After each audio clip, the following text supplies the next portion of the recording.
Hello, donc je suis Véronique, propriétaire et fondatrice de la Maison Dauphine.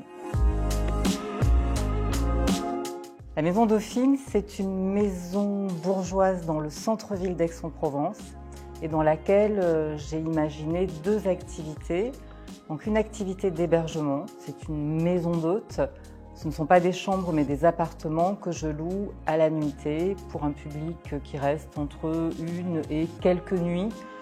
Séjour moyen 2 nuits. Et j'ai une deuxième activité, c'est la galerie d'art qui est au rez-de-chaussée de la maison et dans laquelle je présente une sélection éclectique d'artistes, soit de la région, mais pas que.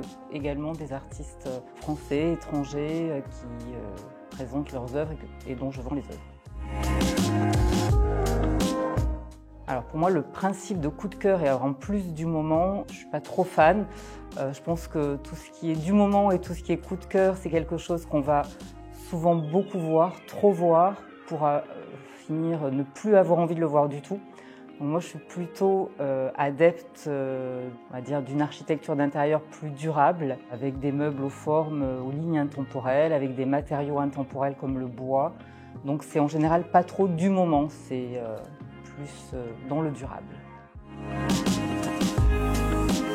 Alors ici, il y a eu un gros chantier qui a duré plusieurs mois. Tout s'est à peu près bien passé. Sur la fin du chantier, on s'est rendu compte qu'il faudrait monter les valises jusqu'au 3e étage, parfois par des escaliers pas forcément très confortables, et on a imaginé un tapis. Le truc, c'est que la première volée d'escalier, comme beaucoup de volées d'escalier, de premières volées d'escalier dans le quartier, elle est penchée. Donc on a dessiné un tapis en alternant des lignes pour essayer de tromper visuellement cette problématique d'escalier penché. Très joli tapis. On avait juste oublié qu'il y aurait des barres toutes horizontales au bas de chaque contre-marche, et en fait on a amplifié l'effet qu'on voulait limiter. Donc c'est un loupé, mais les gens sont très très gentils et disent que ça donne un vrai style. Alors mon mari et moi, nous sommes collectionneurs. On achète des tableaux, de la peinture, des photos. C'est vraiment coupable parce qu'en fait on a plus de tableaux que de murs sur lesquels les poser. Donc, mais malgré tout, on continue à acheter des tableaux.